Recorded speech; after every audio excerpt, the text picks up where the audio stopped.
तो दोस्तों, मैं आपका अपना सूरज अफ्तार आ चुका हूं अपने स्टूडियो और आप लोग देख रहे हैं the real scope YouTube channel पे।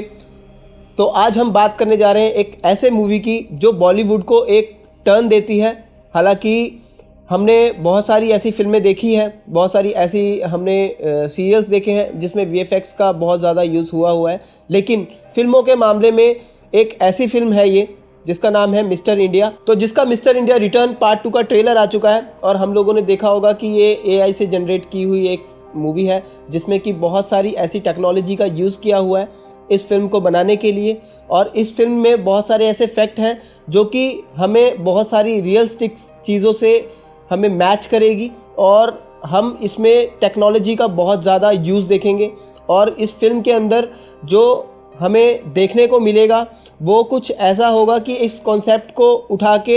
एक हॉलीवुड कॉन्सेप्ट की तरीके से बनाया जाएगा और इस फिल्म में कास्टिंग भी चेंज की जाएगी। हालांकि अनिल कपूर जी की कास्टिंग जो है वो सेम रहने वाली है, बाकी कास्ट जो है वो चेंज हो जाएंगे क्योंकि इसमें से कुछ जो एक्टर्स हैं उनकी डेथ हो चुकी है, वो अब इस दुनिया में भी नहीं है। और कुछ जैसे बहुत सारे जो मतलब और भी जो सपोर्टिंग एक्टर्स थे या मेकर्स थे वो भी चेंज हो चुके हैं। हालांकि इस फिल्म को जो डायरेक्ट किया जा रहा है वो किया जा रहा है मुकेश भट्ट जी के हाथों, और जो इसको प्रोड्यूस किया जा रहा है वो भी मुकेश भट्ट जी कर रहे हैं। हालांकि प्रोडक्शन हाउस जो है वो टी सीरीज़ का यूज़ होने वाला है और भी बहुत सारी चीज़ें जो हैं इसके बीच में इन्वॉल्व हुई है, चेंजेस हुए हैं। हालांकि इस फिल्म को पहले बोनी कपूर जी ने डायरेक्ट की थी और अब इस फिल्म को कोई और डायरेक्ट कर रहे हैं। तो इस फिल्म में जो नए फैक्ट्स मिलेंगे हमें देखने के लिए, जैसे कि इस फिल्म की कास्टिंग है जिसमें कि हमने रणबीर कपूर को भी देख पाएंगे और इसमें हमें देखने को मिलेगा जैसे कि इमरान हाशमी की हमें वॉइस इसमें सुनाई दी है। तो कहीं ना कहीं सूत्रों के अनुसार ऐसा भी लगता है कि इसमें इमरान हाशमी भी हैं और भी बहुत सारे कैरेक्टर्स हैं जो अभी तक रिवील नहीं हुए हैं और वो फिल्म के एक बड़े ट्रेलर के साथ, एक बड़े दूसरे तीसरे टीज़र ट्रेलर के साथ हमें और भी चीज़ें रिवील होगी। तो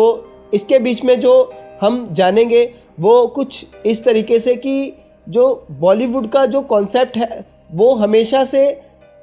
एक नया रहा है, लेकिन अब जो हम देख रहे हैं 90s के बाद हम जो भी कॉन्सेप्ट देख रहे हैं वो एक ऐसा रिपीट कॉन्सेप्ट हो चुका है जो कि हर बार एक पार्ट 2 पार्ट 3 को हमेशा दर्शाने की कोशिश करता है। वो उससे जुड़ के हर चीज़ को बनाने की कोशिश करता है और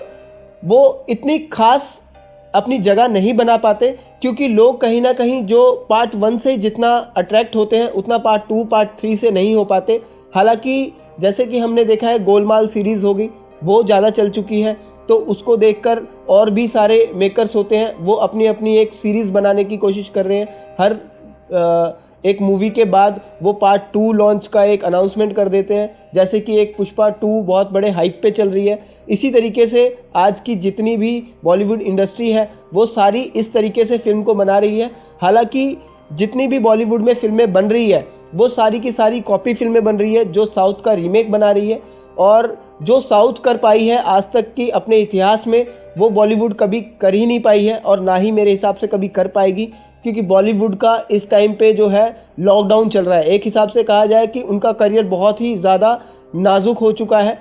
बॉलीवुड को लोग बायकॉट करने पे लगे हुए हैं क्योंकि बॉलीवुड में अब वो चीज़ें नहीं रह पाई है जो पहले हुआ करती थी, क्योंकि इनके मेकर्स जो थे वो उस टाइम दिलो दिमाग से इस फिल्म को बनाया करते थे, वो पैशनेट हुआ करते थे, वो पैसों के पीछे नहीं भागते थे, बॉक्स ऑफिस कलेक्शन के पीछे नहीं भागते थे, वो आज की जनरेशन के हिसाब से फिल्में नहीं सोचते थे, वो अपने दिमाग के हिसाब से फिल्में सोचते थे। उनका एक ऐसा रहता था कि उनको ये कॉन्सेप्ट बनाना है, ये चीज़ दिखानी है, तो वो उस तरीके से फिल्म बनाते थे। लेकिन आज की जो फिल्म मेकर्स हैं, जो आज के